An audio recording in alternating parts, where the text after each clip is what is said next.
Okay, gang, this is part one of my solo travel experience and why I hope I never have to do it again. Let me start by saying, I got something in my eyeball. Everyone talks about how empowering it is for you to take a solo vacation by yourself, to, do the thing, blase.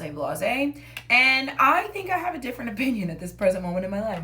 One thing I am not afraid to do is be alone, because as a solo founder, solo entrepreneur, solo business owner, I literally do everything by myself all the time. I am not concerned about being alone, okay? Thing number one. Thing number two, I solo travel for work very frequently, and I promise I'm totally fine doing that. So let's get into why I'm not going to be a solo traveler and hope that I don't ever have to solo vacation travel on my own ever again. Reason number one, I am a very honest scaredy cat. Security is so important to me. Everything scares me because, again, I am constantly by myself. I'm always aware of my surroundings. And when I'm traveling in the States, and I always have someone nearby who can come to my rescue in the event that I need. And when you're traveling abroad, that possibility is just non-existent, and that will always scare me. And y'all have simple things like, what if I choke in my sleep? What if I eat something and get food poisoning?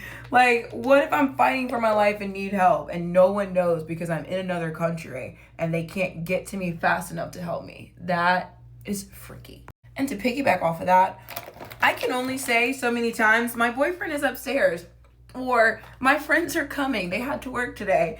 And I promise you, people do not just leave you alone and let you just relax in peace. Everybody wants to sell you something or tell you something or acknowledge that you're by yourself because they think you want to be with someone, and you're like, no, I'm good. And so then you have to explain, but I don't want to explain. So then I lie. I don't like to lie. But at the same time, I'm like, I don't want you to know that I'm here by myself. Which leads me to thing number two.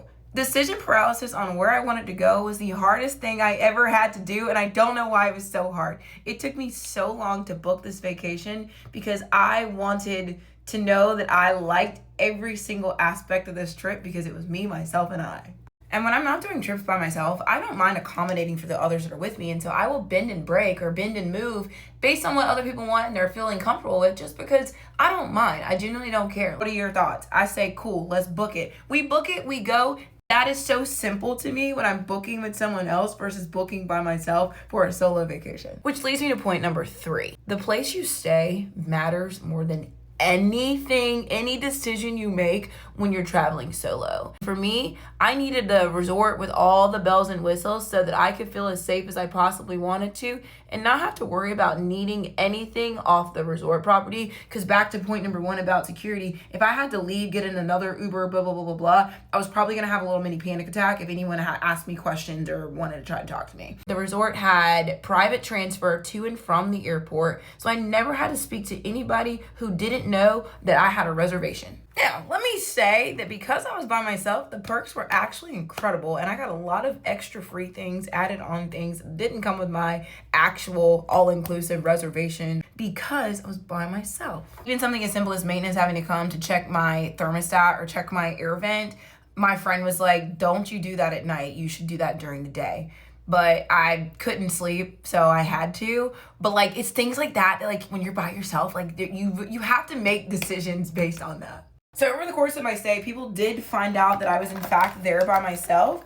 But by the time everybody realized that I was alone, it was time for me to go, so it didn't matter. Another thing about booking by yourself that you don't really pay attention to, which I personally didn't care, is the price goes up when you're by yourself at an all-inclusive resort and you are not there because you're not going to drink and be wasted like everybody else who is there because you are by yourself and a woman.